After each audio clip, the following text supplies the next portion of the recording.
এখানে আমরা যে গিয়ারের যন্ত্র কৌশলটি দেখতে পাচ্ছি এটাকে বলা হয় রিভার্স ফরওয়ার্ড গিয়ার মেকানিজম বা যন্ত্র কৌশল। এর মাধ্যমে ঘূর্ণন গতিকে বা রোটেশনাল মোশনকে ডানে এবং বাঁয়ে ঘোরানো যাবে। আমরা এখানে দেখতে পাচ্ছি এখানে দুইটি সেট রয়েছে, এই তিনটি মিলে একটি সেট এবং এই দুইটি গিয়ার মিলে একটি সেট। এখন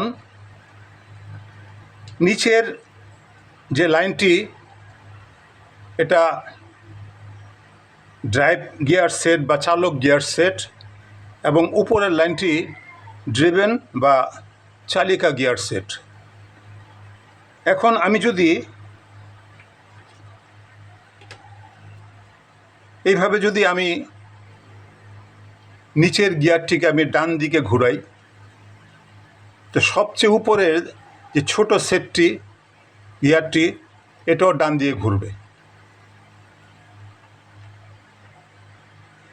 এখন যদি আমি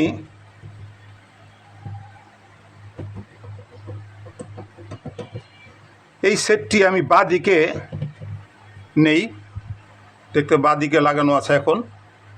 এখন এটা যদি আমি ডান দিকে ঘুরাই, উপরের যে গিয়ারটি আছে এটা বিপরীত দিকে ঘুরবে।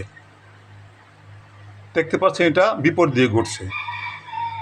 তো এইভাবে আমরা বিভিন্ন লঞ্চে, জাহাজে বা বিভিন্ন মেশিনে কাজের জন্য এই ধরনের গিয়ার সেট তৈরি করে বা যন্ত্র কৌশল তৈরি করে আমরা ব্যবহার করতে পারি। ধন্যবাদ ভিডিওটি দেখার জন্য।